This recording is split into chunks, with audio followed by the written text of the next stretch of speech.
Honestly, it could have contributed to exactly everything in my life because I am a very big believer of, you know, things are not going to go the way you expect them in life. And it's all about how you perceive that and deal with it versus what's actually happening to you. And to just keep going for what you believe in and what you're trying to do.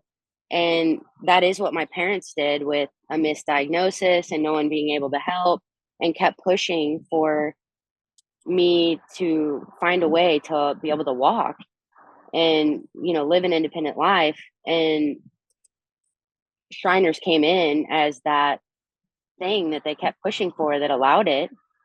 And even throughout a lot of the journeys in my life, I've hit a lot of roadblocks, even on this journey.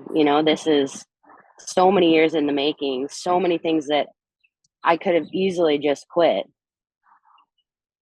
But every bad thing that happened, I felt led me to exactly the right point where something good happened and made it achievable.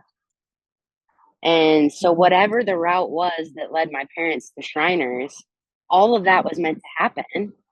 And then to maybe even have that diagnosis of cerebral palsy, to sit over the weekend and think about it, to keep pushing, to try to find an answer of what was wrong with me, or at least a solution to the problem. So I do all my own weather routing. I do all the navigation, obviously all the sailing. The sailing part's probably the easiest. It's everything up to that, all the repairs. And so solo sailing, you're awake for endless hours, you're sleep deprived, your nutrition isn't great. The physical demand of moving all the time, even when you're sleeping, um, is just physically exhausting. You feel like you've been hit by a car, like most of the time you're on passage. And then cyclone season started early, and a cyclone came in October.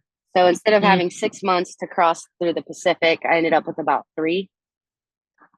And then a cyclone hit where I was. And so I had to take the boat apart, all the sails off, chain it to the bottom.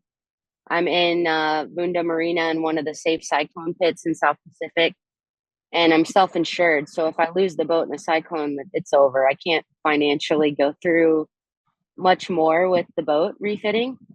Hmm. So I decided to stay safe for the cyclone season because I'm in one of the safest places you can be. Hoping to be in the Atlantic by October of 25, which is still going to be very quick. I have the Indian Ocean next, um, which is pretty unpredictable.